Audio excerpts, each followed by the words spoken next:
Did you guys leave anybody back home to hold the fort down? It looks like you're all here today.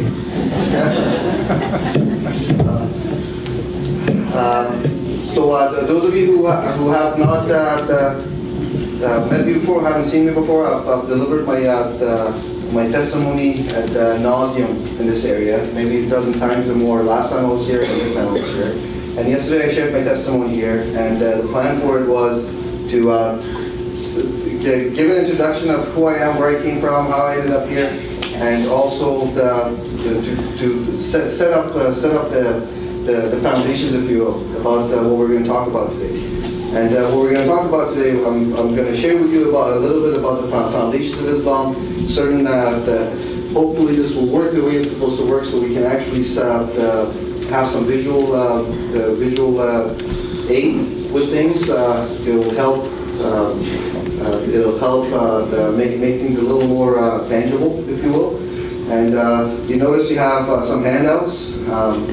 I have to tell you right off the bat, there's a couple of typos and some form issues on there. And my professor and my friend Kevin Funk is here, and if he's got a red pen, I'm sure I'm going to get his copy back. Marked, right? Not today. Going to cut me some slack. All right. Just to let you guys know very quickly, I was born in Iran in '78. I was born a Muslim, moved to Canada at the age of 16 because I had to. I had to get out of Iran because I was in trouble. I had rejected Islam and I was politically active, and those are not good things to be when you're living under Islamic regime. My journey of coming to Christ started in 2001. I started as an atheist, unbelieving, skeptical person, started reading and studying the Bible in order to prove it wrong. About 11 years later, in 2012, I was baptized. Then I just finished my second year of Bible college studies, and this summer I've traveled a few places, Saskatchewan and here in Manitoba, and basically you guys are like guinea pigs. This is a very new thing to me. The whole thing is new. As you can see, I'm not I'm not an IT guy whatsoever, so it's all new to me. So I hope you bear with me. The purpose and the reason that I do this, that I've really taken on this, and I'm actually encouraged to do it more often. Very reluctantly, I started last year. I didn't want to deal with the subject. I didn't want to be reminded of it.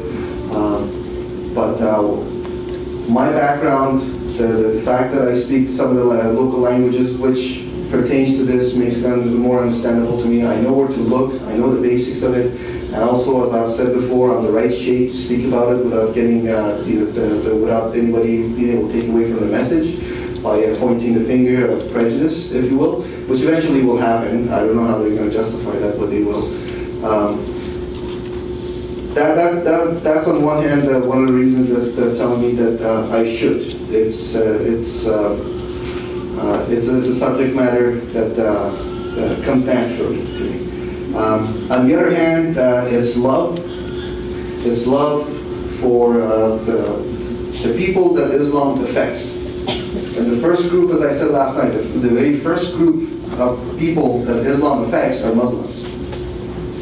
Muslims are the #1 victims of Islam when it comes to spiritual death and when it comes to physical death.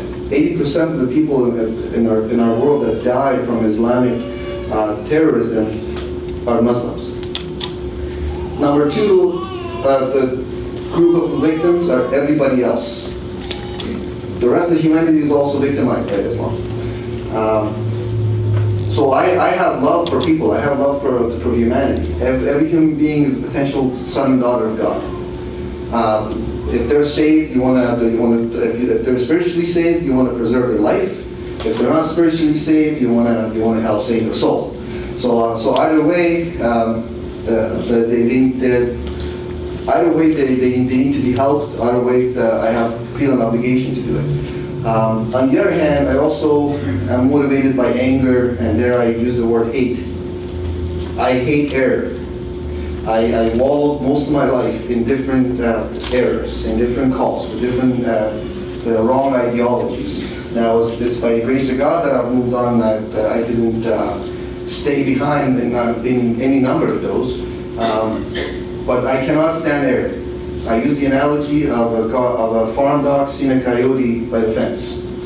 One of them is not going to walk away. And that's the way I feel about hair. When I encounter it, I got to do something about it. But really, these talks, and I asked this yesterday, it's a bigger crowd here today, I'm not going to do this and put anybody in a spot. I asked yesterday if everyone in the room was a believer.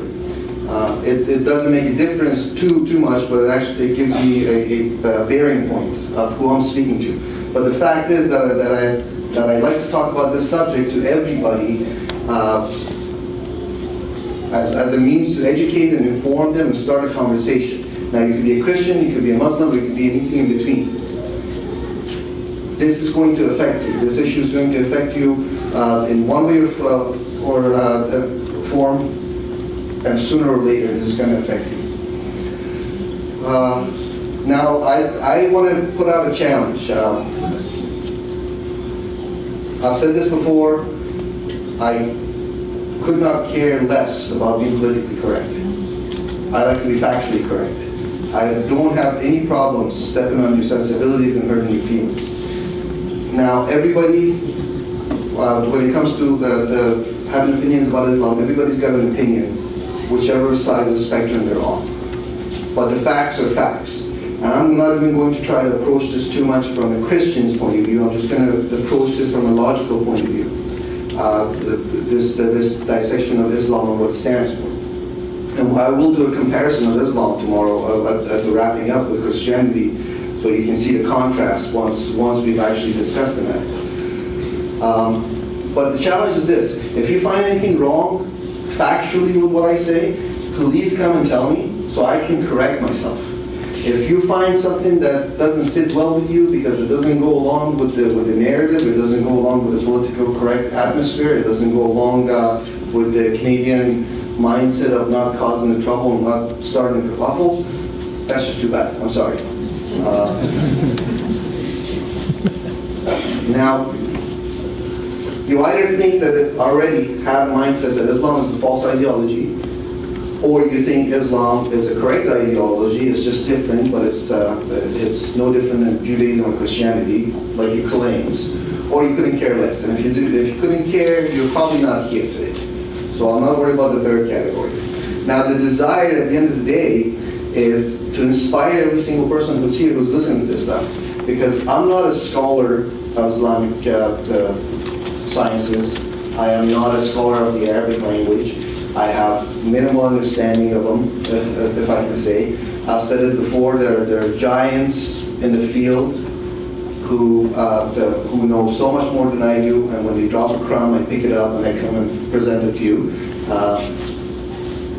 But my hope is that the way I've set this up, my hope is to give you enough of a skeletal basics so that you can go and do further research and study. That's why the handouts are there. And I know they're very basic, and I apologize for that, but those handouts will give you starting points.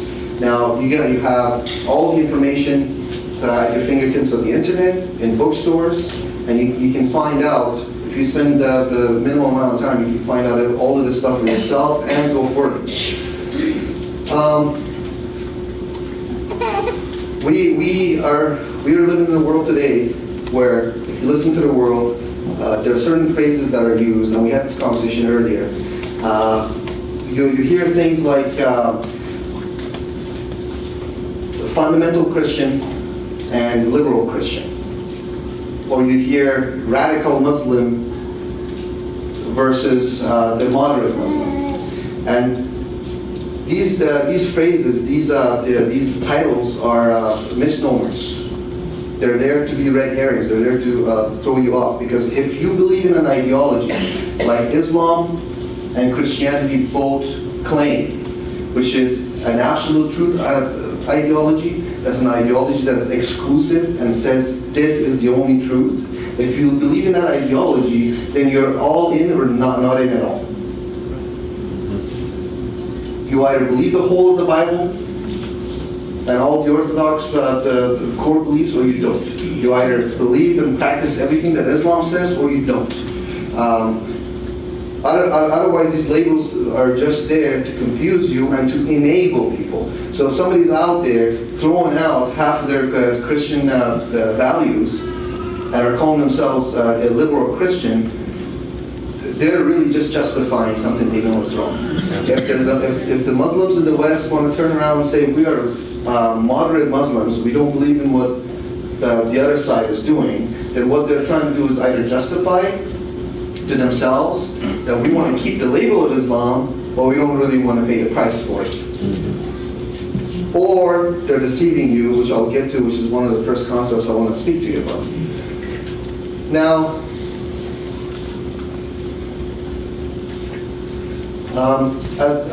some of the stuff I'm going to say today is kind of repeats of yesterday because there's so many people that are here that are new. Let's start from the end. My assertion, and what I'm going to share with you today, is that Islam is a false ideology, that Muhammad was not a prophet at all, that the Quran is not the word of God, it's actually a very corrupted, man-made document, that Islam is bent on global domination, that jihad and violence and terrorism is actually a mandate of Islam, and it's a way for Islam to promote itself. There's two main allies that Islam has in order to further its gains in this world. Number one is ignorance. It's ignorance, number one, of the non-Muslims, especially Westerners, because 99% of the people in the West have never read the Quran, have never studied Islam, they have no idea what Islam's about, but they will go with whatever the narrative is. By the same token, about 80-85% of the Muslims have never read the Quran properly. They can't read the Quran because it's in the language, it's in the Arabic language, and that's not their native language. They are discouraged from asking questions about it. I shared that yesterday, that in the Quran and in the commands of Muhammad, they both tell you point blank, do not ask questions about religious matters. So the ignorance is playing a big part of it. And what is feeding the ignorance is political correctness. And also fear of reprisal, because Muslims are the only group in the world who will respond with violence when challenged. They want to reserve every right to question every other faith, specifically Christianity. But you cannot raise the same questions and put them to the same test. Now, we're going to try to work with this here. I put some maps and stuff together so you guys can understand the whole situation. And I know it's grainy and small, but that's the best we can do. That green highlighted area that you see is the country of Saudi Arabia. Saudi Arabia is a country that was referred to as Midian. The western portion of it is referred to as Midian in the Bible, just so you have a frame of reference. Saudi Arabia is where all of this started.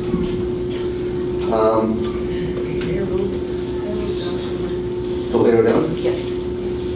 All right, perfect. So now that's a bigger close-up of Saudi Arabia. I want you guys to understand certain things. There's some concepts that Westerners need to get, and that's why we have the geography lesson. And there might be a quiz at the end, so be ready for this. The highlighted area on this map, that's the Arabian Peninsula, it's called. To the north is the Holy Land. To the west is Egypt and North Africa, and to the east is the rest of the Middle East. That little country you see at the top where the word Asia is written on, that's Iran, where I was born. Now the reason I say this is because the Arabian Peninsula, where Arabs, the ethnical Arabs come from, the Arab world, the Middle East, and the Muslim world are completely different entities. This is the Arabian Peninsula. You can see the countries of Yemen, Oman, Qatar, Kuwait, Jordan, and also there's a little country there that is so small they won't put on there. It's the United Arab Emirates, which is really one city with a bunch of oil fields around it, and that's about it. So that is the Arabian Peninsula.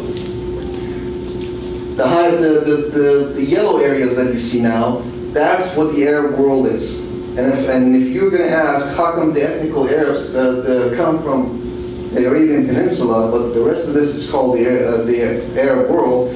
It's because the conquest and rape changed the demographics there. You'll notice Sudan and Somalia and Eritrea. These are predominantly the black nations, black countries. But now they're more Arab than anything else because the Arab conquerors moved in, they killed the men, raped the women, and you can kind of guess the rest. And this happened all throughout what is called now the Muslim world. And you'll see once we get to the map of the Muslim world, Saudi Arabia is at the epicenter. So like locusts, they just moved out in every direction. This map here, this is what the Middle East looks like. So the Middle East, again, some of them were intertwined, some of them were overlapped. So the Middle East traditionally is understood as the Arabian Peninsula, Egypt, Turkey, Syria, Iraq, and Iran, and some of the Balkan nations as well. This is what they call the Greater Middle East, and this is something that is now emerging. This is the Arab world, the traditional Middle East, plus all the satellite states that came out of the Soviet Union, like Uzbekistan and Tajikistan and Chechnya and Kyrgyzstan and Pakistan and Afghanistan. So now they're included in. And if you ever wonder what is this Stan business, whenever you hear Stan behind the name of a nation, in the European context, think of Netherlands, Switzerland. Stan just means land. So those countries are basically akin to that. So you just kind of get where we're going. And interestingly here, if you guys know your history, you know that Pakistan used to be in the northern part of India, but they had a civil war and the Muslims separated. And the reason they called themselves Pakistan, which means the land of the Pak, is because Pak means clean. So they were basically telling the Indians, you're unclean, we're clean, so this is the land of the clean. Just an, I think, interesting side. Now this here, and this is a little harder to see, that is the extent of the Muslim world. The whole of North Africa, most of East Africa, the Middle East, Asia Minor, all of the steppes, the Balkan steppes, most areas in India, all of Pakistan, and all of Southeast Asia, all the islands between the mainland, the Asian continent, and Australia.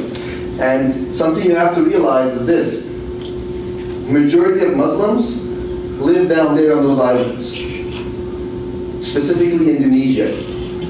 That's something people don't realize. That the most populous Muslim country in the world is Indonesia. It's not over on the other side, in the Arab side. And I don't know if you can make this out or not. In the very center of the map, there's a darker green area that covers all of Iran, some of Afghanistan, half of Iraq, and a little bit of Syria and Turkey. That is where the Shiite Muslims are. They make up about 10% of Islam. And I'll speak to you about the sectarian issue later on. The rest are the Sunni Muslims. And they are about 90% of Islam. Now, some stats on Muslim demographics that you need to know. I don't have it here. I was hoping to read it, so I'll have to squint with you guys. So, approximately 1.7 billion Muslims. That's 23% of the world population right now. That's what we have. 1.7. They're reaching the 1.7. The average population growth rate of Muslims in their own countries is twice the world average. So the population of Muslims in their countries is growing at a rate of double to the world. Based on the current trends, it's projected that by the year 2100, Muslims will surpass Christians in population at 35% Muslim, 34% Christian. Right now Christians are the majority, but by then Muslims will be about a third of the world at these rates. Now, Muslims have the highest fertility rate in the world, average of 3.1 children per woman. Islam is the fastest growing religion in the world. Growth of Islam occurs mainly due to reproduction. Only 0.3% of the growth of the Islamic population is due to conversion. So 99.7% of it is due to birth rate. In the period, but there's some encouraging stuff in there. In the period of 1990 to 2000, in 10 years, approximately 12.5 million more people converted to Islam than to Christianity. But more people have converted from Islam to Christianity in the past 10 years than any other point in history. So there's definitely a reversal of trends going on there. And those conversions of Muslims, they're happening mostly in Central Africa. And these are in countries where they're basically coming to tribes and saying, we kill all of you and take your daughters, or you convert. Now, the most populous Muslim country in the world, as I said, was Indonesia. 12.7% of the world Muslims live there. After that is Pakistan at 11%, Bangladesh at 9.2%, and Egypt at almost 5%. And like I said, close to 90% of Muslims are what are called Sunnis. About 10% are Shiites, and the other 1% are what they call fringe groups. They are Sufis, they're Baha'is, they're Ismailis, Ahmadiyas,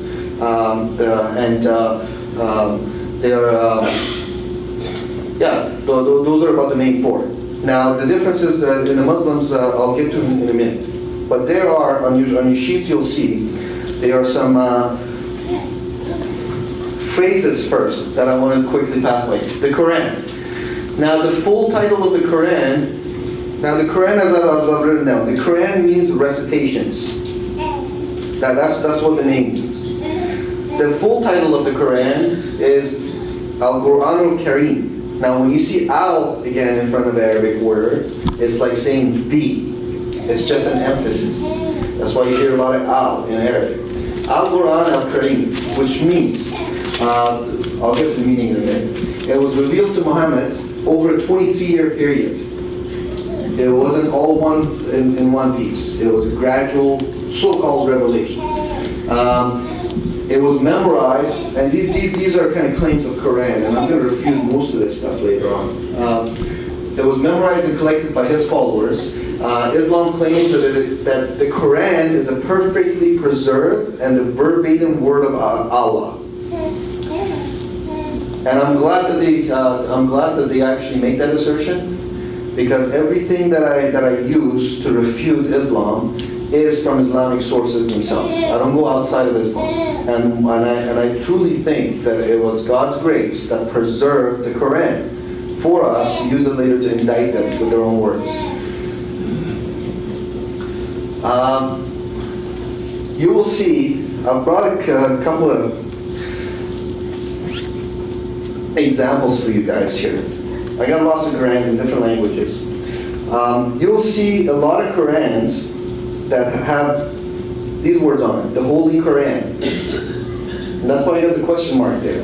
Because the first time I saw this, I thought, where does this come from? What does the Holy Quran mean? Where the true translation of the title of the Quran, it goes by two titles, and the true translations are the Gracious Quran and the Noble Quran. This one that I have here, this one is the most authentic Quran that comes out of the Islamic world. This one comes straight from Medina, and the correct translation is the Noble Quran on it. Now, the reason that this translation, for example, this one here says the Holy Quran on it is because it was printed for the Western consumption. And the reason they do that, and you'll see a lot of deceptions coming out of the Muslim world,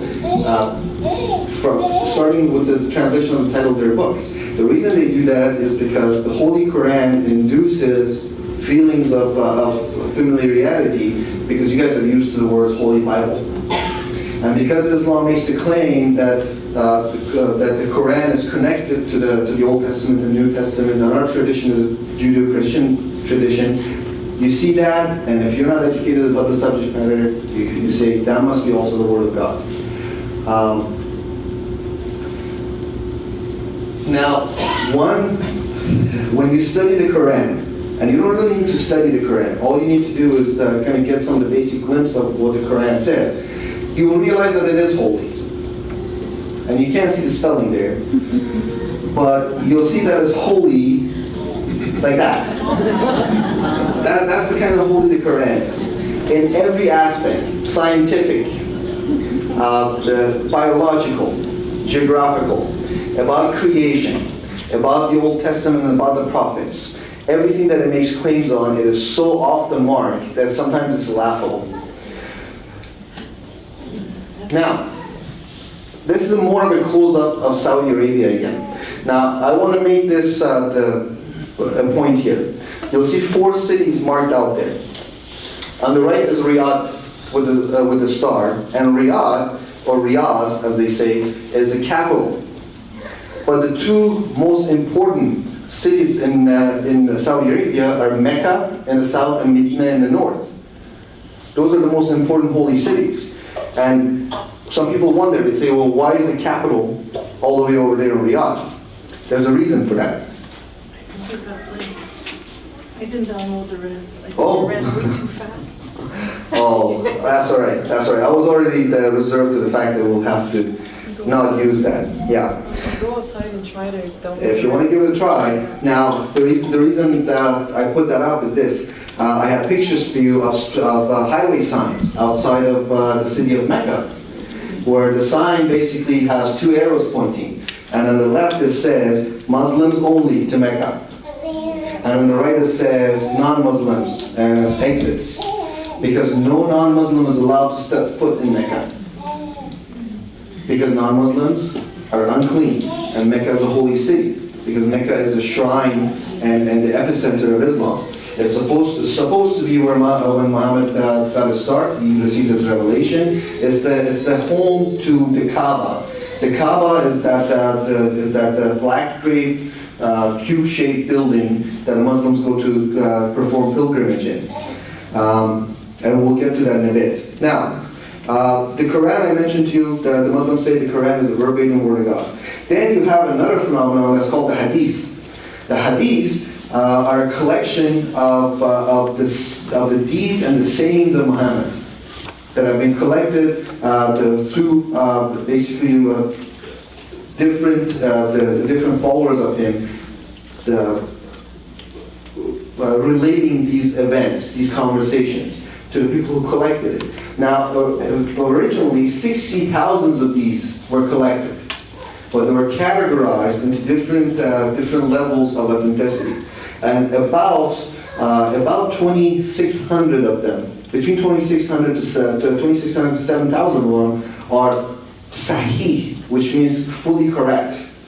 So there's no doubt in them. They're also revered as much as the words of the Quran. And these are collected in 2 main volumes. One is Sahih al-Bukhari and one is Sahih al-Muslim. And these were two scholars who collected these. Muslims basically use these as companions to the Quran. Because even the Muslims understand the Quran does not give you all the answers, so you need extra help, you need explanations, you need outside sources. So 2 of the sources I'm going to use are the Quran and the Hadith when we talk about the Muslims. And the third source is going to be the Islamic historians themselves. Because like I was telling you earlier, I don't buy into the whole moderate and fundamental Muslim business. And when I want to learn about Islam, just like when I want to learn about anything else, I don't go to some contemporary, off-the-mark kind of guy who's trying to appease the population or appease the culture and is turning things around. I'll go to the Word of Allah, I'll go to the words of Muhammad, and I'll go to 1,400 years worth of commentary by theologians and the jurists of Islam, the accepted Orthodox versions. It's like if we want to understand about our Christianity, we don't go and get Rob Bell books, if you know who that is. You know, he doesn't speak for Christianity. Now, you will see the word tafsir there. Tafsir is those commentaries that I was talking about. The commentaries on Islam, and they're currently available. You will also later on hear a lot about these ashab. Ashab, were basically the companions, the first-hand companions of Muhammad who were there with him during his lifetime, during all the events that happened. The word Hanif, which means a revert, this is very important because one of the assertions that Islam was begun by Muhammad, that Muhammad brought Islam.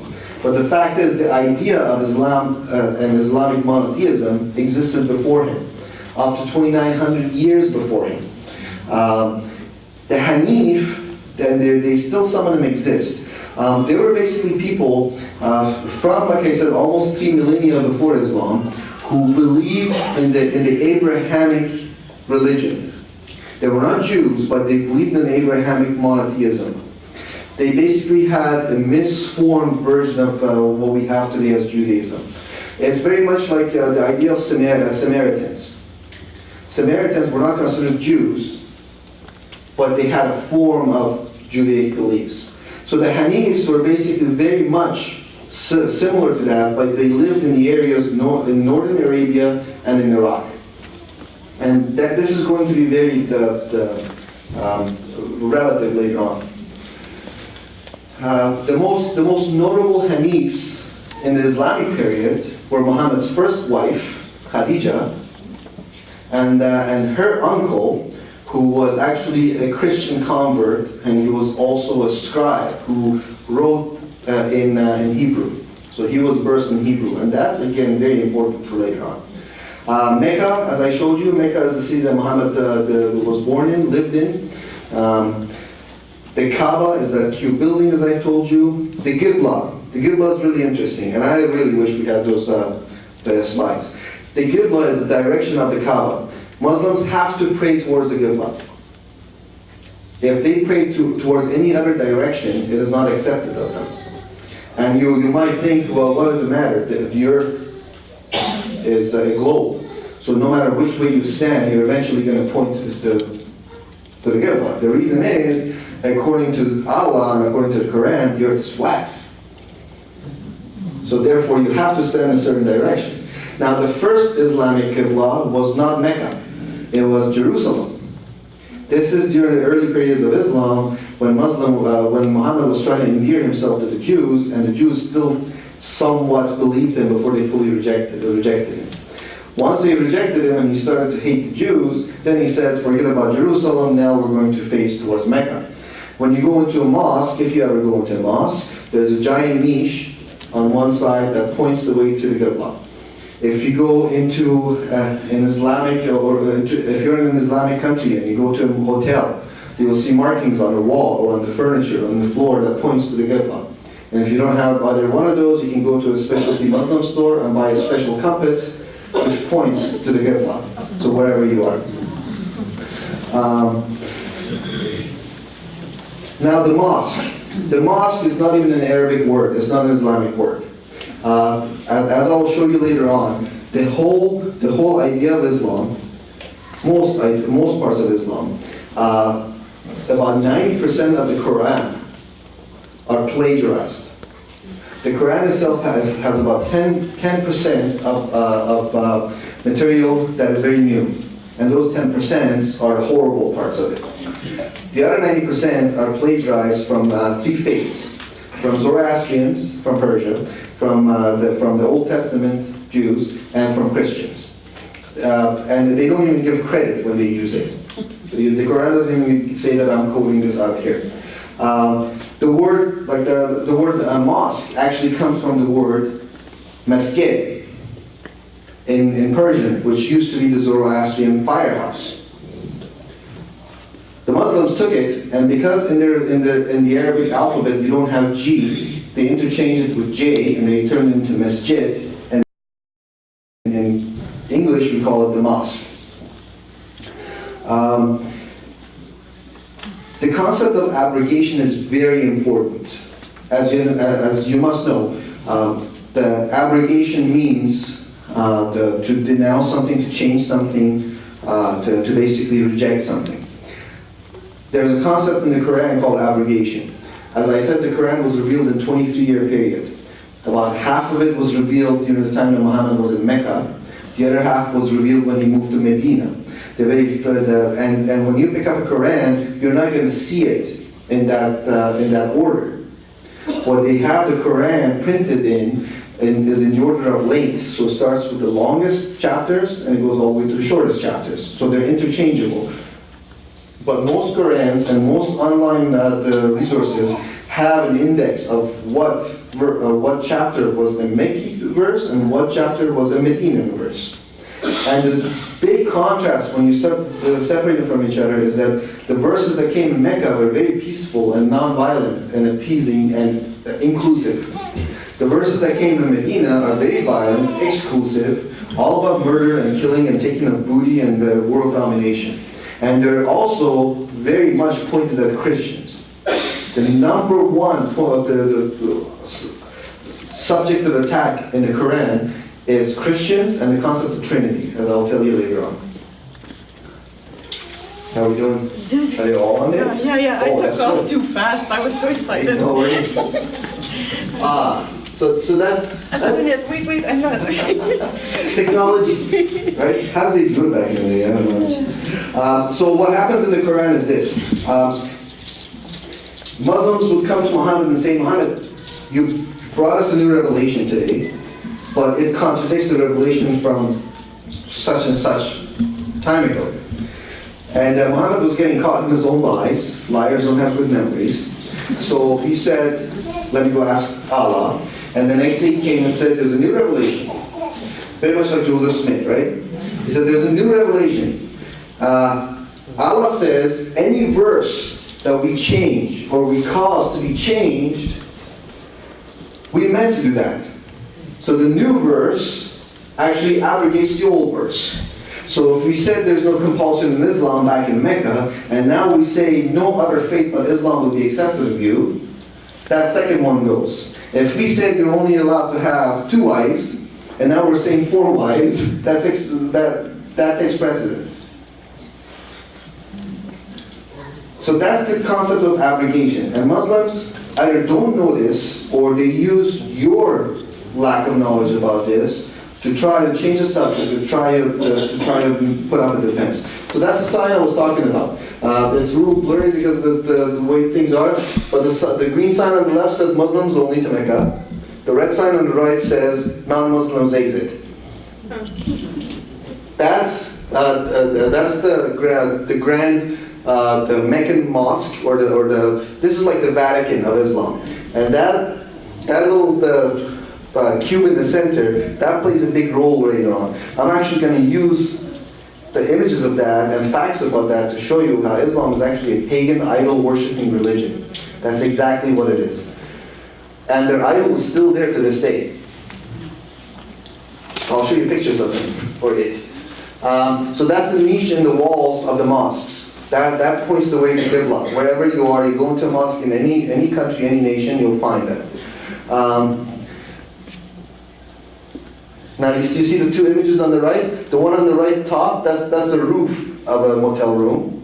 The one on the left is a desk in a motel room, and they both point to the Qibla. And if you can't get either one of those, you get one of those nice little ornate compasses, where if you see the end that has the crescent is pointing towards Mecca.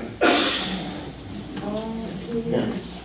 This is the Grand Mosque of Nabi. Nabi means the messenger. This is in Medina. This is the second holiest, or this is the first, number 1 revered mosque in the Islamic world. This is the second holiest location in Islam. This is where the first mosque ever was erected during the time of Muhammad when he moved there. And he is buried under that green dome you see on the left there. He's actually buried there. Taqiyya. If you can't read the bottom, this is what it says. Taqiyya, the Islamic art of softening the heart of the unbelievers. Now what is taqiyya? That's the next point we got on here. As you see, it's an Islamic term referring to a precautionary denial of faith or aspects of faith. What it is, and both major sects of Islam, even though Sunnis say, oh, that's just the Shiites, and the Shiites say, oh, no, that's just the Sunnis using it, that's the taqiyya. That's the deception. Taqiyya means that for a Muslim, it is okay to lie about the fact that he's a Muslim. It is okay for him to lie about the facts and aspects of his religion in order to, one, save himself from persecution, from death, from scrutiny, and number two, to further the cause of Islam. So even if somebody like me stands here and tells you that I'm a Christian now, you don't listen to the words I'm telling you. You look at the fruits of my life. Because it's no problem for a Muslim to pretend to be a Christian, to infiltrate a Christian nation or a church, or to get away with things and fly on the radar. That's the concept of taqiyya. And taqiyya, like I said, this deception, there's a reason that is okay and promoted for the Muslims, because we are supposed to model ourselves after our Lord, right? The Muslims model themselves after their Lord. And their Lord, as I will show you later on, the Quran is referred to as the best of deceivers on more than one occasion.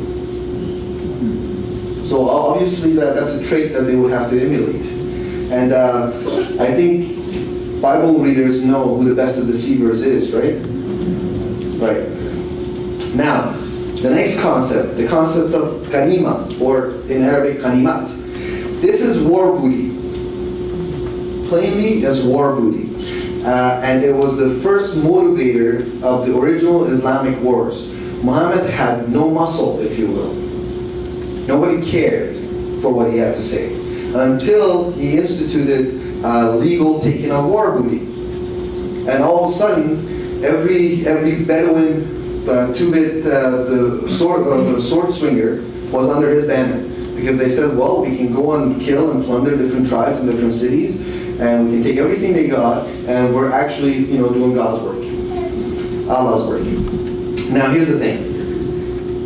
This war booty includes land, obviously, weapons, animals, any item like furniture, gold, and people. Men to be sold as slaves or used as slaves, and women to be used as sex slaves. And this goes on today. Oh yeah. That's right. Now, you see this picture? This is recent. This is from last year. This is from Syria. Those are Yazidi girls in that cage, being driven around and showcased for sale by ISIS. This is going on right now. You think this situation with Boko Haram and taking 300 something girls is isolated? No, they do the same thing in Egypt to Coptic Christians all the time. They come and kidnap the girls, they take them away, they have their way with them, they sell them. As a matter of fact, check this out. That thing on the right is in Arabic. That's the original. That's the English translations on the other side. That is an ISIS publication making uniform prices for the sex slaves, because too many ISIS fighters were killing and fighting amongst each other over the prices. So they said, we're going to regulate the prices. And I don't know if I can read it for you, the translations. But basically, these are prices for Yazidi and Christian girls. That's what it says on there. Okay? Yazidis are a Kurdish sect who are kind of semi-pagan. So they're basically considered fair game. And Christians, obviously, Christians are the price, right? So those are prices for them. And it starts, if I remember correctly, it starts from $43 for a Yazidi or a Christian woman over 40, and it goes down, and the highest price is $172 for a Yazidi or a Christian girl who's between 1 and 9.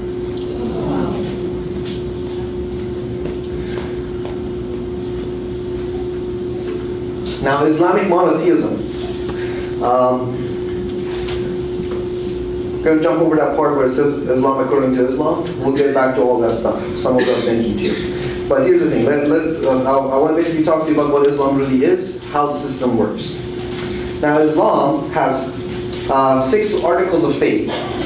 According to Islam, it has 5 pillars of faith, but really there's 2 extra pillars, which I call the hidden pillars. And I have termed this whole presentation breaking pillars. That's what I was saying earlier.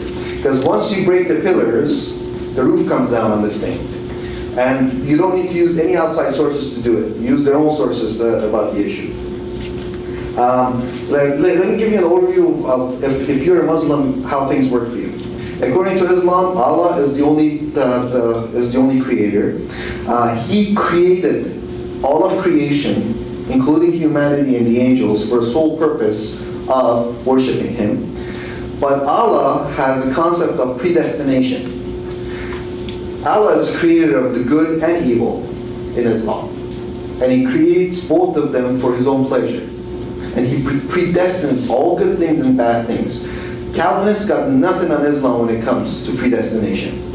And you'll see what I'm talking about here. In Islam, this is how a human works. Allah decides before He creates you whether or not you fall into two categories. Are you one that goes to hell, and are you one who is allowed to go to heaven? The one that He chooses to create in order to expressly send to hell, He'll make sure that he will always follow the wrong path, the path of evil. So he will end up in hell. The one that He ordains to accept Islam, again, fall into two categories. He allows some to accept Islam in order that they fail in Islam. He's a bit sadistic that way. And others, He'll ordain that you will accept Islam and you'll be successful in Islam. And He'll ensure to put in front of you every opportunity to do so. When you're born, according to Islamic tradition, you're assigned two angels, every person. One sits on your left shoulder, one sits on your right shoulder. The one, and this is a stolen bit from the Buddhists, by the way. Tibetan Buddhists, this is their concept originally. The angel on the left has a scroll and he writes down everything bad you do, every evil deed according to Islamic law. The angel on the right writes down in the scroll everything good you do. When you die and you go in front of Allah in the Day of Judgment, or Yom Al-Qiyamah, which is one of their tenets, He has a scale. And He'll put each one of the scrolls in one side of the scale. And whichever side of the scale is heavier, that's how you get your reward. So if you've done 99 good things and you've done 100 bad things according to Islam, you're going to hell. Vice versa, if you got one better deed, one more good deed than you got evil deeds, then you're good to go, but not so fast. If Allah decides that you've got more good deeds, then what you have to do is you have to travel from the Barzakh, which is the Islamic purgatory, to Islamic paradise on a bridge that's as thin as a razor and expands over hell. So you have to tightrope walk. Now again, at any given time, if Allah wills it, He can tip you over the bridge and make you fall down, even though you've passed everything you've been given to pass. This goes on so much so that I'll quote you from Muhammad himself and from the first righteous caliph or the first righteous leader of Islam to see what they said about Allah themselves. Now, let's get to these concepts here. The Islamic concept of Tawheed, which means, they say it means monotheism, but it's very different than our concept of monotheism. The Islamic concept of monotheism is this, that Allah is one and only one. Okay? The chapter 112 of the Quran, which is actually the second revealed verse. Remember what I was telling you about the order? It's the second verse that was ever revealed to Muhammad, or the second chapter that was revealed. But in the order that they are printed is chapter 112. This is what it says. It's a very short one, few sentences. Say, he's ordering Muhammad to say. Qul, it says. He is Allah, one. You notice that in your handouts and up there, that there's a V in the parentheses. They added that in the Quran, because it doesn't say that He's Allah, the one. It says say He's Allah, one. He is the self-sufficient master. And then the underline, this is important again. He begets not, nor was He begotten, and there's none co-equal or comparable unto Him. Guess who they're directing that at? Directing at Christians from the onset of Islam.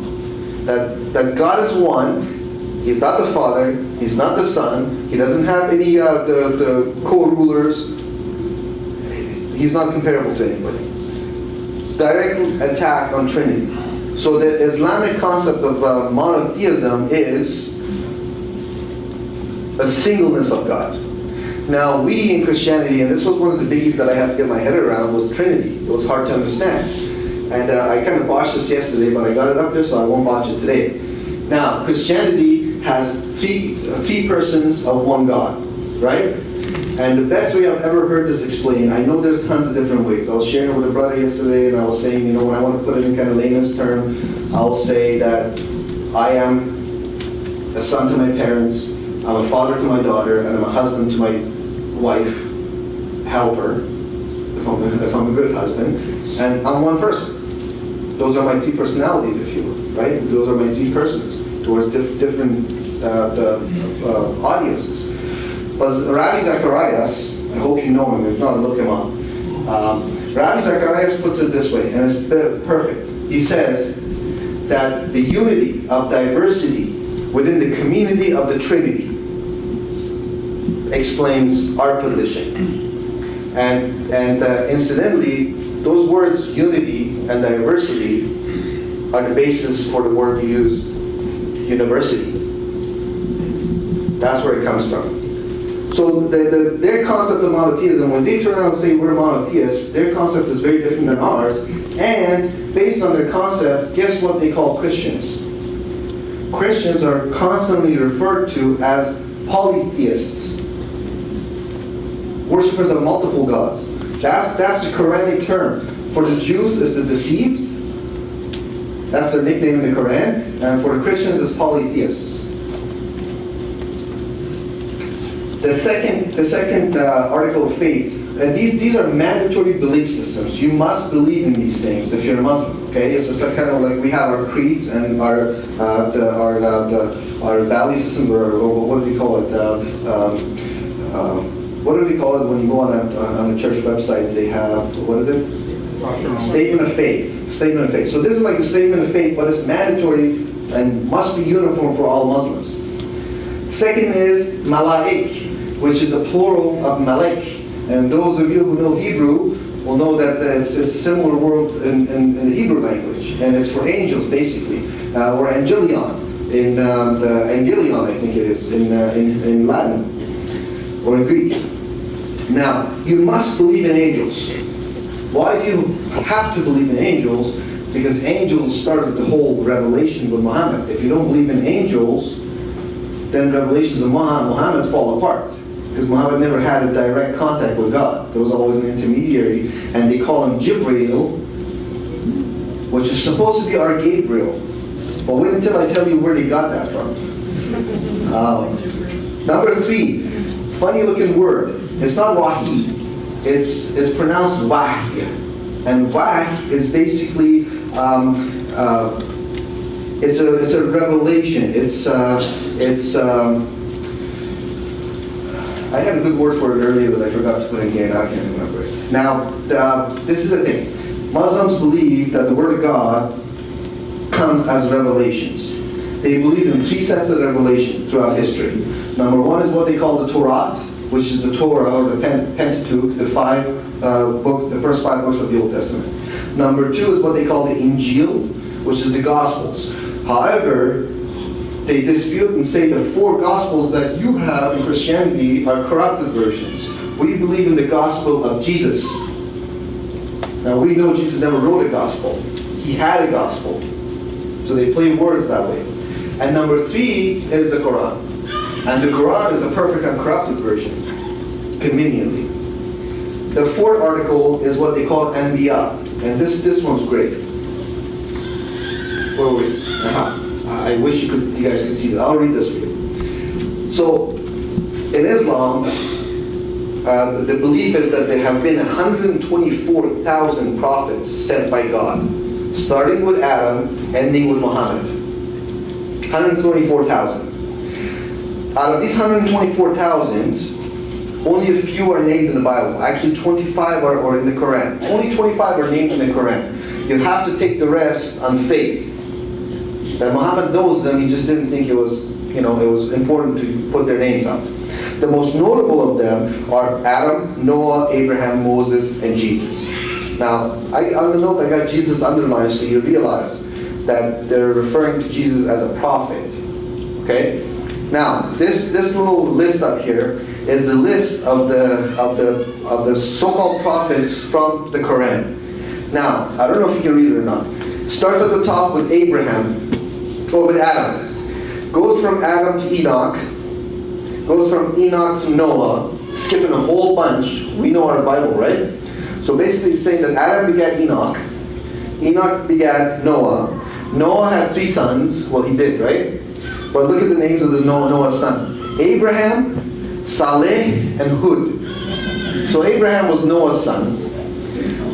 The line of Saleh died off. The line of Hud gave birth to Lot and to Shalib. I don't know where some of these names come from at all, right? The main line is the line of Abraham. The line of Abraham split at Isaac and Ishmael. And if I haven't mentioned it before, Arabs traced their genealogy back to Ishmael. That's why they refer to them as Ishmaelites, and that's why they've always had it stuck in their craw, because they were the overlooked son, right? So Abraham splits off into Ishmael and Isaac, and that's pretty much the only one they got right. Now, Ishmael, there's nobody between Ishmael to Muhammad. So Muhammad is a direct line from Ishmael. On the other side is the best part. Isaac begat Jacob, according to the Quran. Jacob begat Job, and Job begat Isaiah. On the other side, Jacob also begat Jonah, Joseph, and David. From David came Solomon. From Solomon came Zechariah, Zephirah, and Jesus. From Joseph, nobody came. And from Jonah, nobody came. He stayed in the fish's belly. Then Jacob later on has 2 more sons. Guess what their names are? Moses and Aaron. And Aaron later on begets 2 sons named Elisha and Elias, which is Arab for Elijah. So Elisha and Elijah were brothers, and they were the sons of Aaron.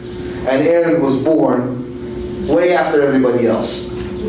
So this is one of the main reasons. This and another incident are the main reasons that the Jews completely rejected Islam and Muhammad. Because at first they were kind of thinking, well, this guy kind of talks the talk. You know, he says, you know, I believe in the God of Isaac and Jacob, and you know, we must. Jews wanted to believe him. Then they saw this, and then they realized that Muhammad constantly in the Quran mixed up Mary, the mother of Jesus, and Miriam, the sister of Moses.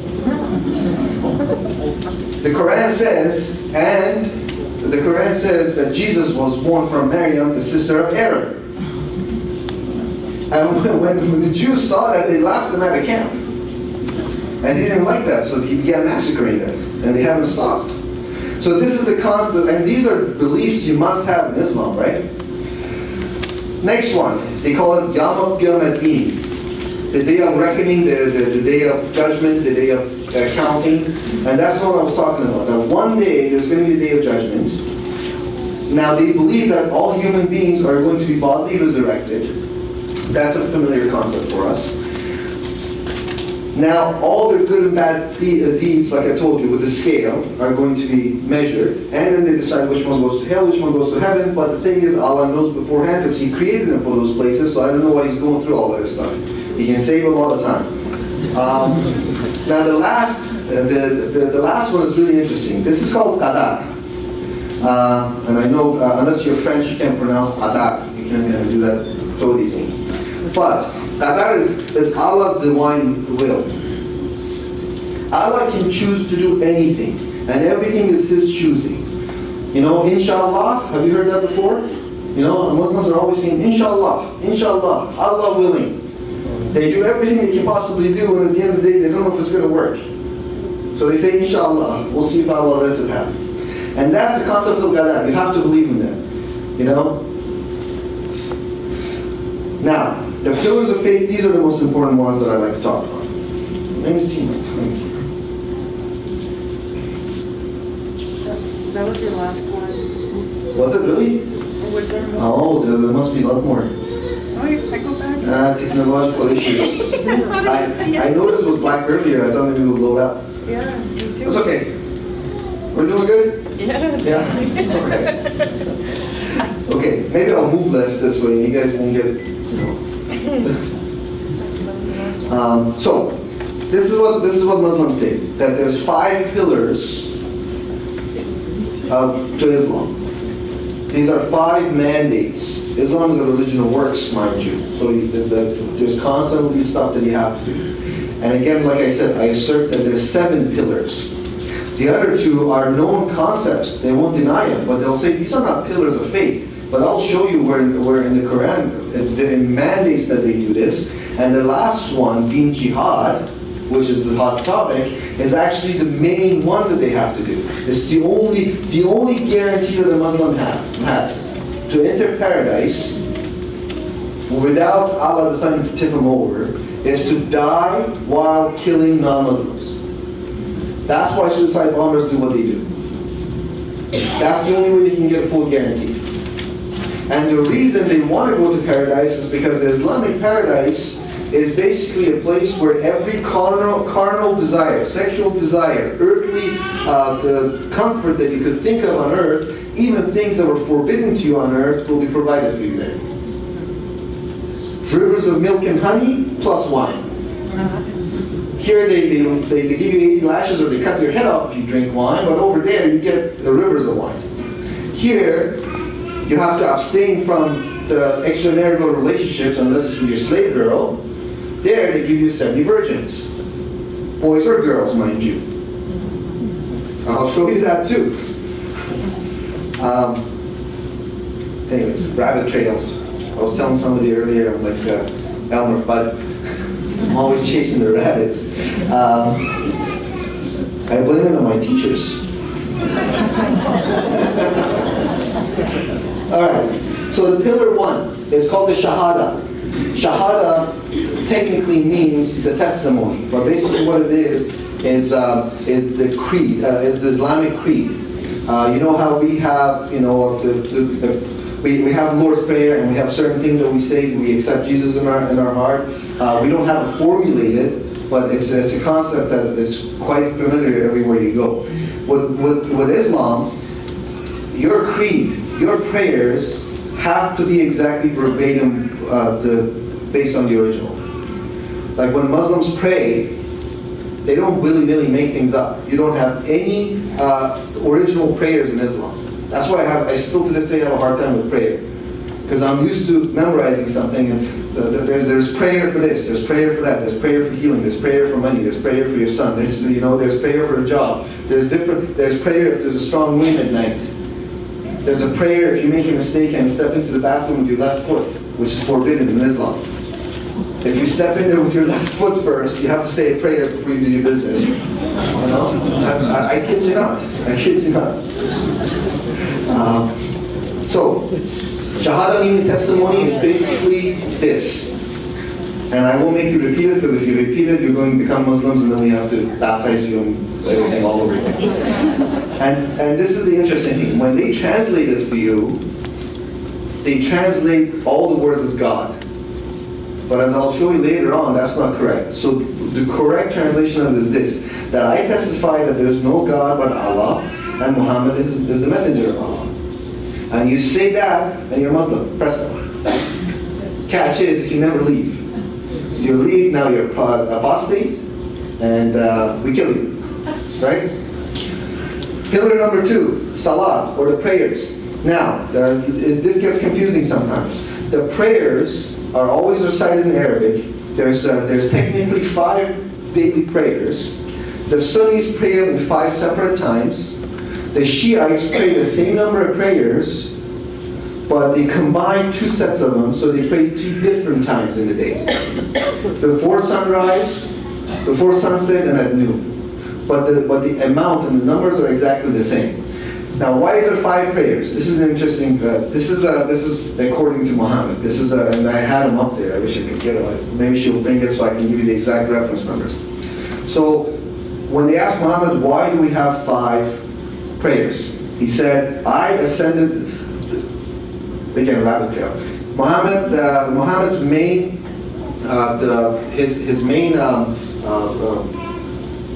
miracle is the Quran, because they say Muhammad was an illiterate person. Therefore, the Quran, which is a perfect, a specimen of Arabic writing, is a miracle from Muhammad. He also is supposed to have performed 2 other miracles, which nobody else witnessed. Okay? One was that he motioned to the moon one night when he was walking, and the moon was split in half. Do you see stitch marks on the moon?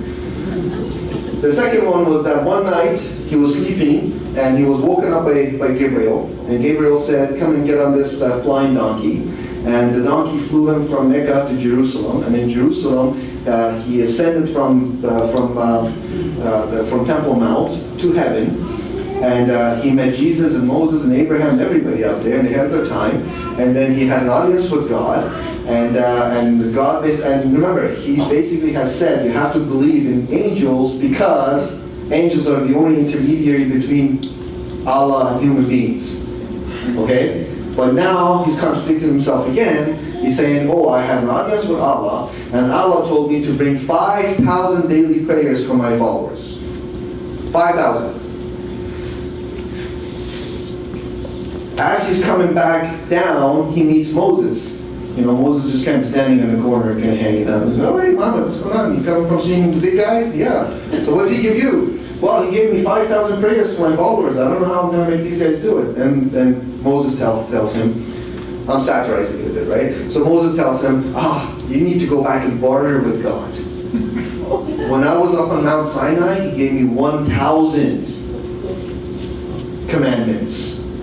And I bartered them down to 10. So Muhammad goes up, and this repeats itself like a dozen times. He goes up, comes back, says, he made this 4,500. That's not enough. Go back, get another discount. Until finally Muhammad gets 5. And he comes back down, and he flies back on the flying donkey,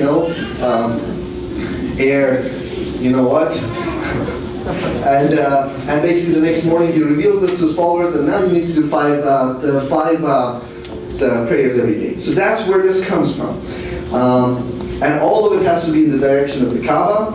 You cannot really do it alone. There has to be at least 2 people standing and do it. Men always lead it. And you have to do ritual cleansing with water before you do it.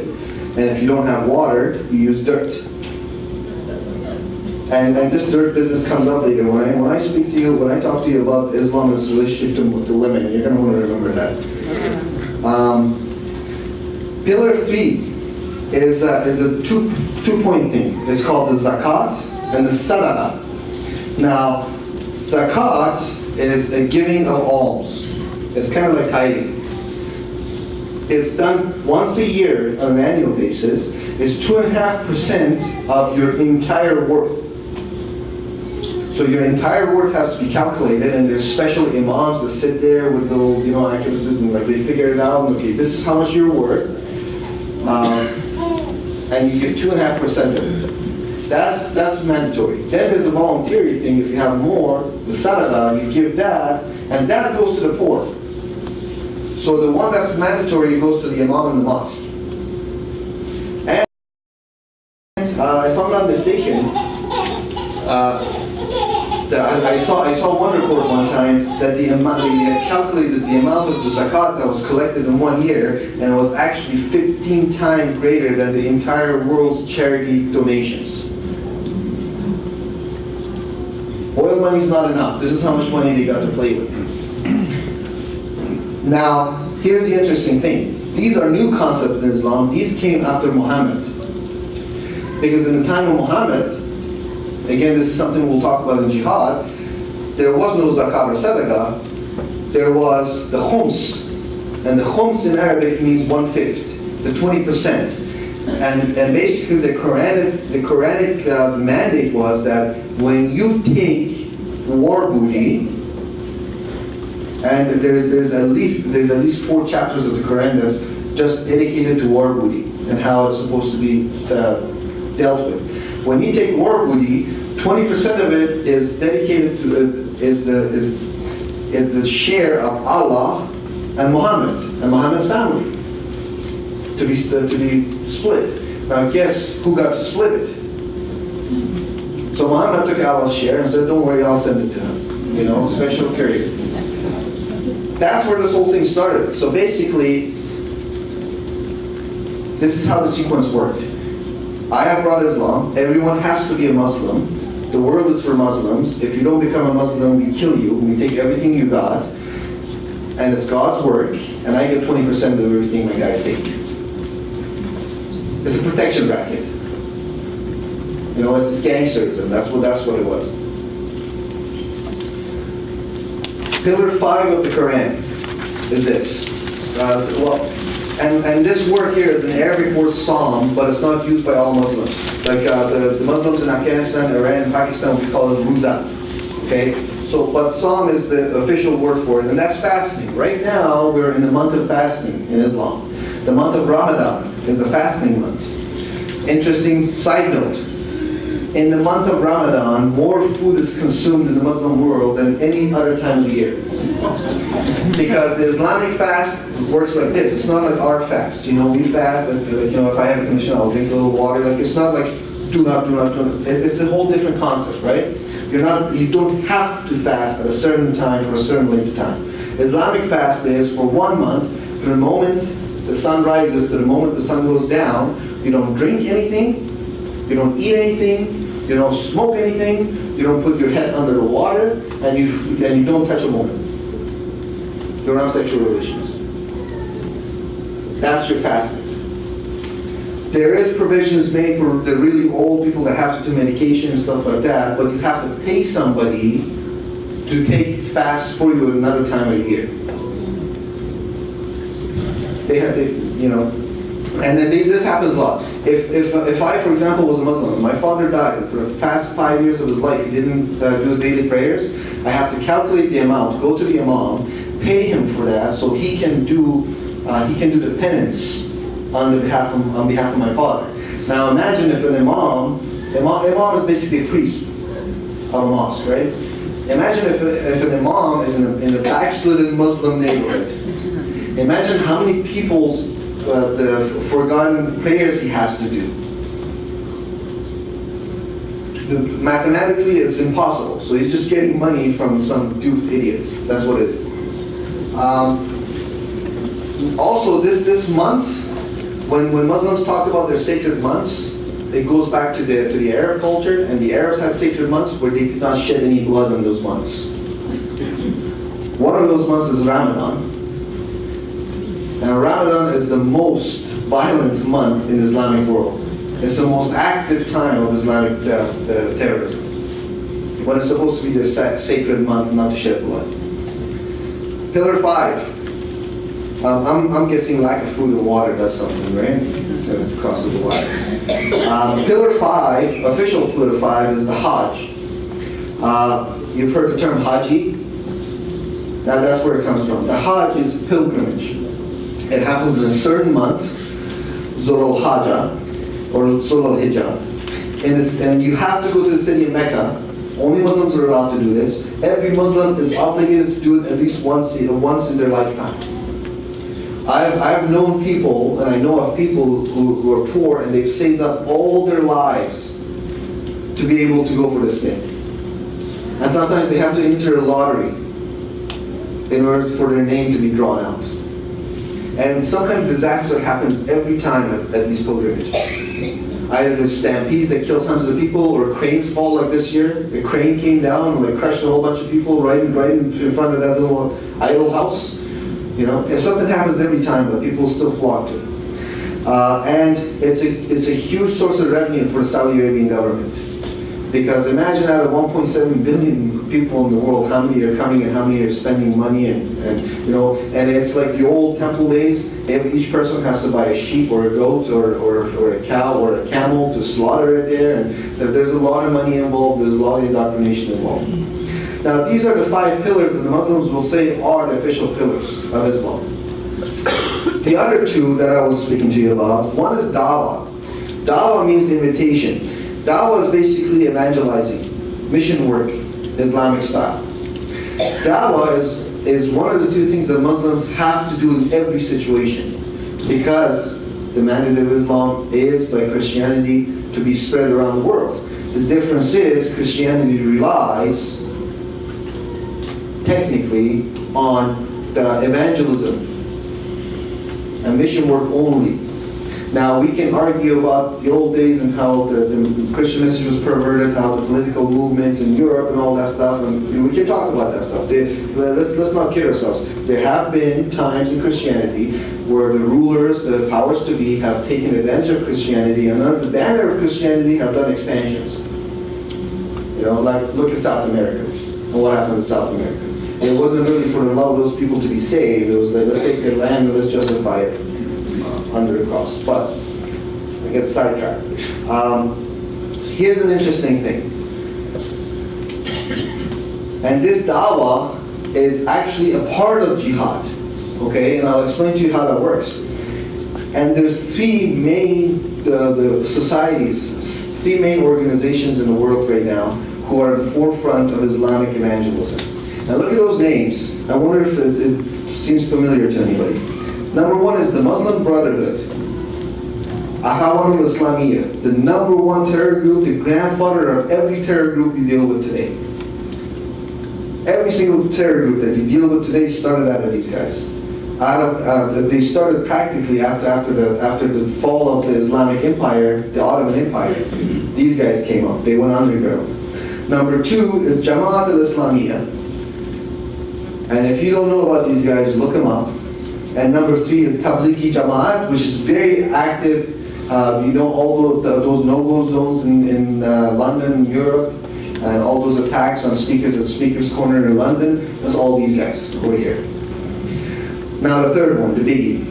And what time do we have to wrap up? You don't want to tempt me. I can go 5-6 hours, but because I want to have some question or answer some questions about this stuff so far, because we still have one more day, and we will make those computers work tomorrow. That's right. We'll do an exorcism on get all the bad bugs out. But let me finish with an introduction to this situation because it ties into what we're going to talk about tomorrow. And I know I said I will talk about the plight of women and the women's situation in Islam. That'll come tomorrow, okay? We won't make it for that one. And for that one, I definitely do need the list. The issue of jihad. Now, let me just read this for you verbatim and then explain this. Yank me anytime, please. No problem. Yeah. So jihad, the meaning of the word jihad is struggle. It's one of the rare things that Muslims will not lie to you about because, hey, it works for them, right? Jihad doesn't mean what you think, it's just struggle. Now jihad has two forms, two recognized forms in Islam. And don't let the names fool you. These are the names, the greater jihad, which is a spiritual jihad, and the lesser jihad, which is a physical jihad, physical struggle. The names are switched like Iceland and Greenland. Okay? And I'll explain to you where that comes from.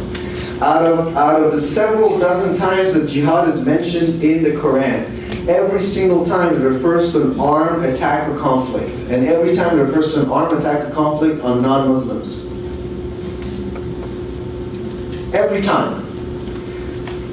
Where this whole issue of, well, jihad is really a spiritual struggle, and the lesser form of it is the physical when there's no other choice. Where this comes from is from narration of one time Muhammad was coming back from one of his bandit raids that they call holy struggles, holy wars. And he's coming back and, you know, he comes and sits back and, you know, gets a cold drink and he says, I'm so glad to be back from the lesser jihad to the greater jihad. And his companions ask, what do you mean the greater jihad? He says, oh, that struggle against sin is the greater jihad.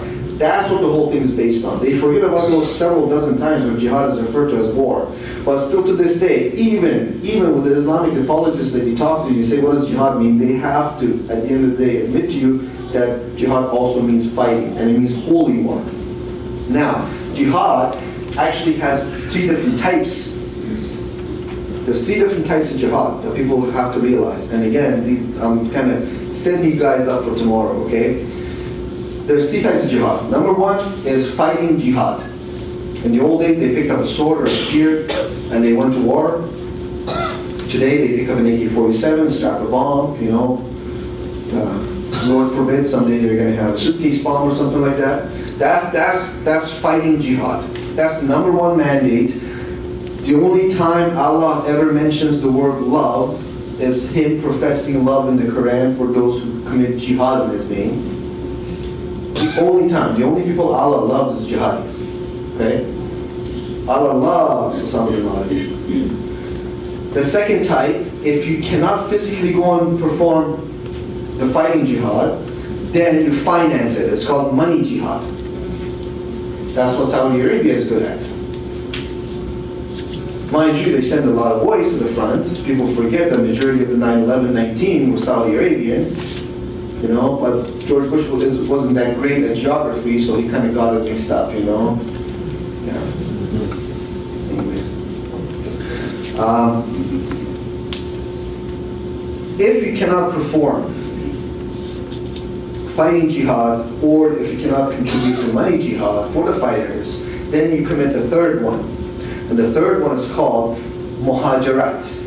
The people that committed are called muhajirun. And they're very venerated. What it means is immigration. So you perform immigration jihad. And how does that work? You go behind enemy lines. You go into areas that are non-Muslim and you don't have the capacity to attack in a conventional military way. You saturate the area, you change the demographic, you breed twice as fast as the rest of the world. You know? And mind you, that 3.1 birth rate was per woman, not per couple. I hope you guys caught that, because we'll talk about the population later. That's per woman. So if I've got 4 wives, that's 12 kids, right? And what you do is you promote Islam, you start changing demographics. Once your numbers go up, you start asserting your dominance by first buying over a church and turning it into a mosque, like I saw in the Swift Current last month. Bought a Pentecostal church, turned it into a mosque. A little city of 16,000 people, it's already got an enclave of Muslims. And they've already sponsored 200 of the refugees to come to that town. So they're making the little pockets. You start getting into local politics, city council, if you will. You eventually become the mayor of London, like Mr. Sadiq Khan, the first ever Muslim the mayor of a capital, a major capital in the West. The week that he got elected, and this is a guy that looks really the moderate. He wears suits, clean shaven, you know, he speaks with a really thick London accent, loves Manchester United. And then they asked him, well, are you going to be having more dialogue with moderate Muslims? And this is on the record. He said, moderate Muslims are Uncle Toms, I don't listen to them. The week he was elected to the position of mayor of London, all the buses in Metro London had the phrase Subhanallah on the side of it. Praise to Allah. We got our boy in, right? And some of the things he's doing is really interesting. Oh, we want to combat this discrimination against plus size women. We want to combat all this stuff. So we're going to ban all the advertisements that have women's images, especially if they have clothes that are not full covering. That's a backdoor way of saying, I want the burqa in. You know, I want all the women to wear beekeeper suits. You know? So this one here, I'm actually more concerned about. Because the jihadi who's coming with the bomb or the wants to commit war, you see coming. These ones you don't see. And what makes it hard is that somebody asked me yesterday, somebody said, well, because I always advocate, I said the number one thing we got to do is we got to reach out to the Muslim evangelize. And the one thing I struggled with, and I was asking about this yesterday, and I said I don't have an answer for it yet, is at what point do you draw the line and say, I have to go from my mandate of evangelism over to self-preservation? At one point do I say, now I'm going to stop reaching out and I'm going to start putting it up and covering myself and put my guard up, right? And this is what makes it hard. Because when you have people, you saw the girls in the cage. It's a good thing you guys don't speak and read Arabic, otherwise you would end up on the sites that I end up on and see all these videos of people getting their heads chopped off. 6, 7-year-old Christian girls in front of their father being told, deny Jesus, and she says no, and they cut her in half with a sword in front of her dad. This kind of thing is happening. So there's some legitimate refugees coming out. But you can bet there's some bad elements coming through it too. The ISIS was bragging about it before the refugee crisis became a crisis. ISIS was bragging that we have over 70,000 fighters ready to go into Europe under the guise of being asylum seekers. So there's definitely danger there. And these are some of the things we're going to touch on tomorrow. And I'm going to leave it here because otherwise I'm going to spoil some stuff and I'm just going to keep going on. If there's anything, I was going to say if there's anything that is not clear to you, but if there's anything that's clear to you, put your hand up. But if you guys have any questions about the stuff we talked about so far, or any other questions, as long as I don't throw the order off for tomorrow, I'll answer it. And go right ahead, please. Hold on. I'm sorry. I'm doing this. You're doing very good, very good. Isn't he? Give him a hand of applause. What we want to do, one thing, is we want to take up an offering, like we had said. So we have the people to come up and they'll take up an offering. I'll pray now. And just give what the Lord shows you. And like I said earlier, it doesn't go to any particular church. It's going to take care of costs of this place, his flight in and all this stuff. Father, we thank you that Emad has been able to come and share from his heart. Give us this information that we so much need here in Canada, that we would be wise and know all about this. And Father, I pray that you would grant us ears to hear what your Spirit is saying to us as Canadians here. Protect us, Lord. Guide us by your Spirit. Pray you bless the offering now as we take it in the mighty name of Jesus. Amen. Amen. So I'm going to go around with the other mic. And if you have a question, just raise your hand. If you have to go, I totally understand. Because some of you may have, kids or whatever. But if you want to stay back, ask questions, we will answer. You will answer, not me, that's for sure. Okay, there you go. There's one here. Thank you.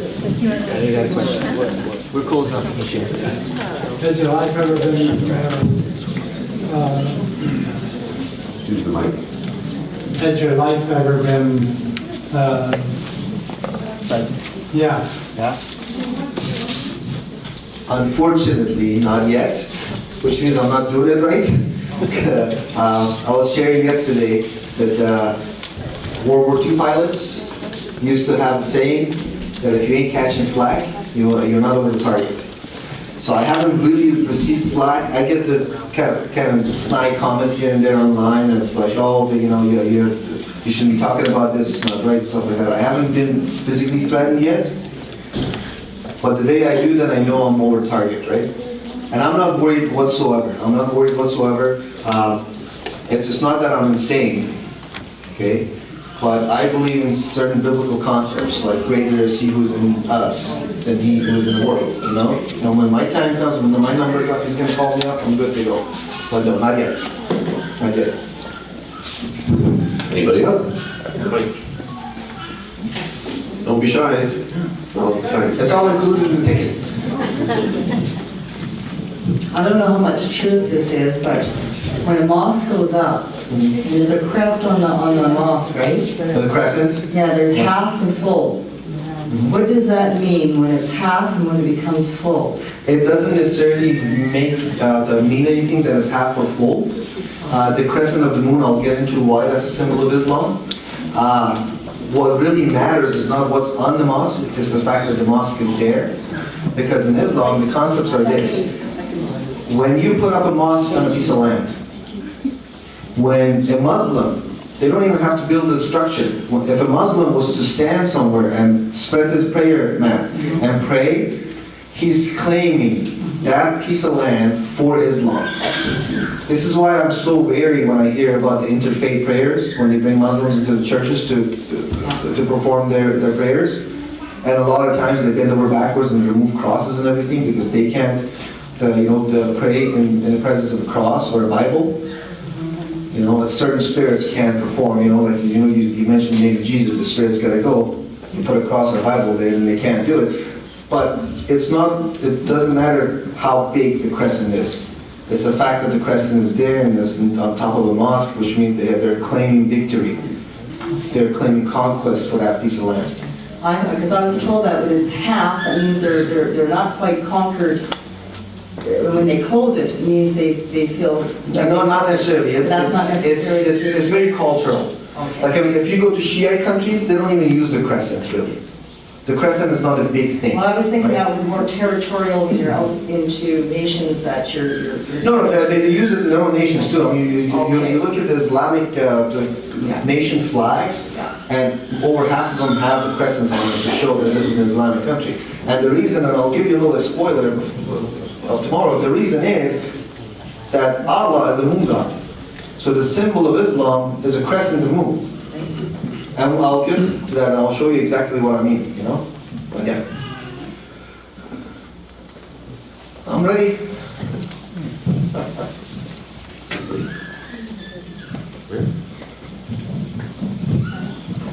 That's really complicated. You talked about Ramadan, that there's a lot of food, like, it's because they eat at night, correct? Well, that's because as long as the sun is down, you can eat. Right. So basically, from the moment the sun goes down to the moment the sun comes up, you're just gorging yourself.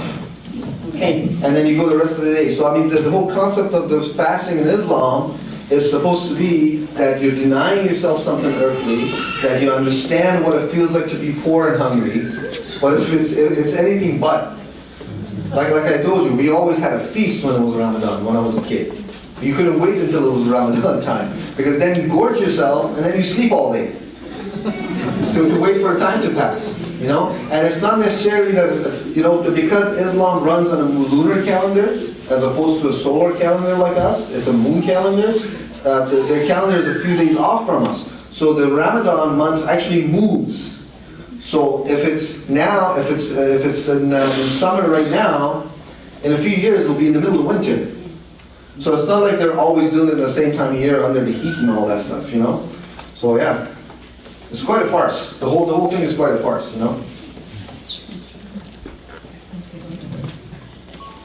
Is that why Ramadan's during the summer months where there's more light? Because some places, there's not a lot of light in winter. No, not necessarily. This is what I was saying. Ramadan moves because the lunar calendar is 360 days, the solar calendar is 365 days. And when you put the two on, that's why the Chinese New Year's is at different times of the year for us. Sometimes it's in the spring and then it eventually starts moving and it's a different time because the Chinese have a lunar calendar too. So Ramadan right now might be literally right now is Ramadan. In a few years you'll hear Ramadan and it's like in the middle of winter, or it's around Christmas time, because it's constantly moving compared to our calendar, right? So how do they figure some places there's more light than others?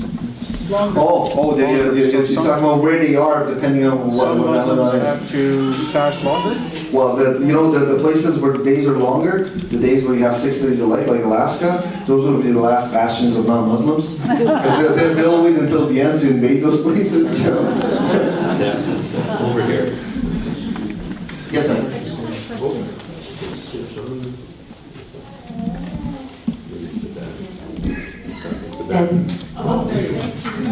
I just had a question. Apparently at my workplace, I didn't see this myself. I work at Sobeys here in Steinbach. There's a Muslim that works in the pharmacy, and he had rolled out his mat in the staff room and prayed there. But you were saying there always have to be 2 praying at a time. You never pray by yourself? You can't pray by yourself. It is not worth as much. A Muslim must always seek somebody else to pray with. If you go and stand outside of a mosque at, let's say, noon prayer, you'll see them racing in so they can get in and pray before everybody leaves, right? So I could stand there as a Muslim and pray. but the worth of it, as far as my scroll goes, is so much smaller. So they always say it has to be 2 or more. They call it jama'at, which means, jama'at means fellowship. So you must be in fellowship while you pray, right? I don't know, maybe somebody watches your back or something like that. I don't understand what the concept is, but yeah. Sister, don't join them, okay? Yeah, I'm not kidding. Now, we won't hold it against you that you work as Soviets, you know?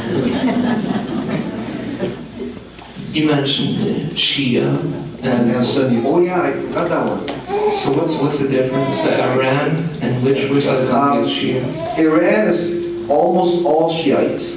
Most of Iraq, most of Syria, some places in Turkey and Afghanistan are also Shiites, and a few of them in Yemen.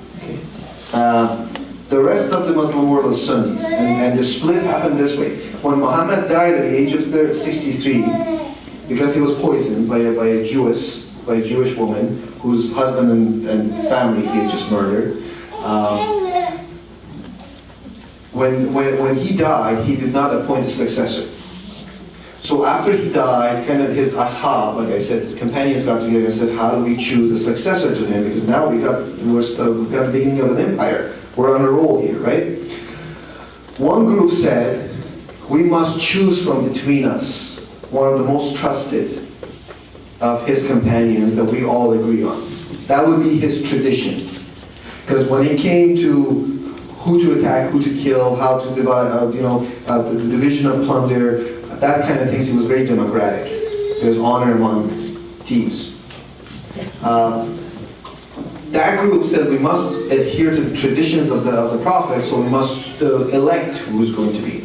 A smaller group, specifically groups who were from outside the Arab nation, specifically the Persians and the Syrians, who were used to dynastical rule. They said no, it must be succession passed down based on bloodline. Okay? The tradition in Arabic is sunnah.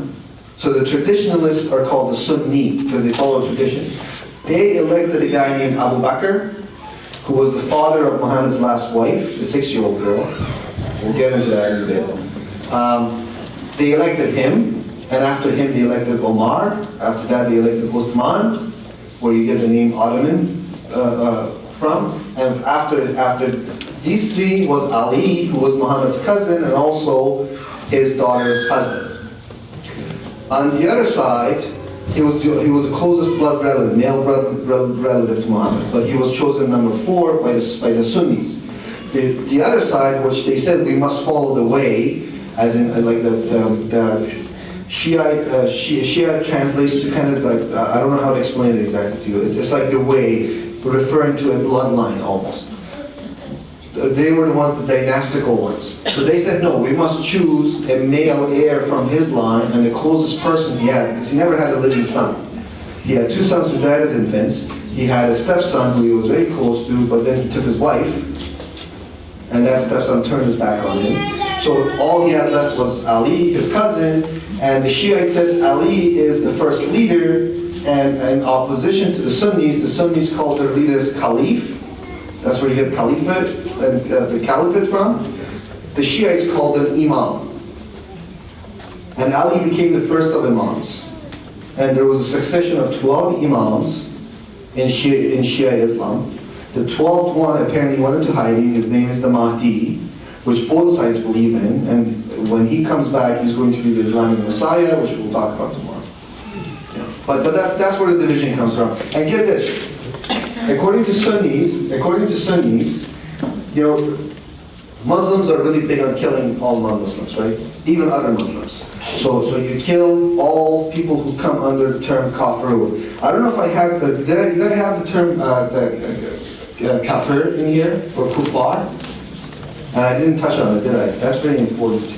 Yeah, I have kuffar. Kuffar and Sharia, I never touched on those. Oh, interesting.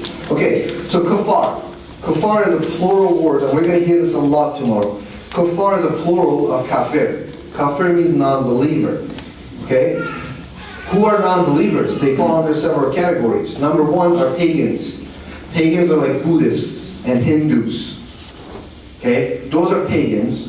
Those are kafirs. They're part of kafirs. Second category is the deceived Do you remember who the deceived are? The Jews. The third are polytheists. Right? That's all of us. Number 3 are apostates. The next one is hypocrites. Hypocrites are the Muslims who will not perform certain Islamic tasks. Moderate Muslims. Specifically, they won't engage in jihad. And these are the people you kill. Now, here's the thing. In Sunni Islam, they say if you kill a Shiite, it's like you killed 7 pagans. That's the kind of sectarian thing they got going on. But I can guarantee you they'll put that aside when it comes to dealing with me and you. And then they'll sort it out between themselves, right? One more question.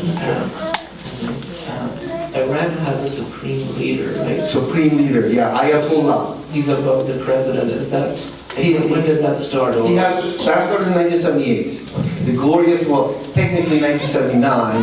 The revolution started in 78. It fomented just after New Year's in 79. I was born in the middle of that year, right? So I never knew Iran in any other way. And the first one was Ayatollah Khomeini. Ayatollah, by the way, Ayatollah means the evidence of God on earth, or the evidence of Allah on earth. So when someone gets the title of Ayatollah, they're way beyond an imam. They're the vicar of Allah on earth. You know? And he's dead and gone now. Allah rest his soul. The current supreme leader is the guy who was talking about Taqiyya. I put his picture up. And he's the second one. And basically, the supreme leader has a full override power on anything that happens. So I mean, like you saw how they were fighting for the atomic deal. So he turned around and said, if they don't do this, I'll just give a fatwa, cancel it. So he can basically do something like that, you know. But yeah, that's just the theocracy, and that's the supreme leader. Now Sunnis want the same thing. That's the Shiite side. That's only 10%. Sunnis want the same thing with the Caliph. So this ISIS business is to revive the Islamic Empire Caliphate, right? Yeah. I'll get into this stuff a lot tomorrow with the slides, right? The treaty that they made with the West, they really don't find it binding. They don't really respect it. Remember what I said, what I showed you about Taqiyya? That applies to every concept. If you have to lie to the West and the United Nations and everybody else about what the intentions are with nuclear weapons or nuclear energy in order to annihilate your enemies who are enemies of Islam, It's okay. Taqiyya, right? Yeah.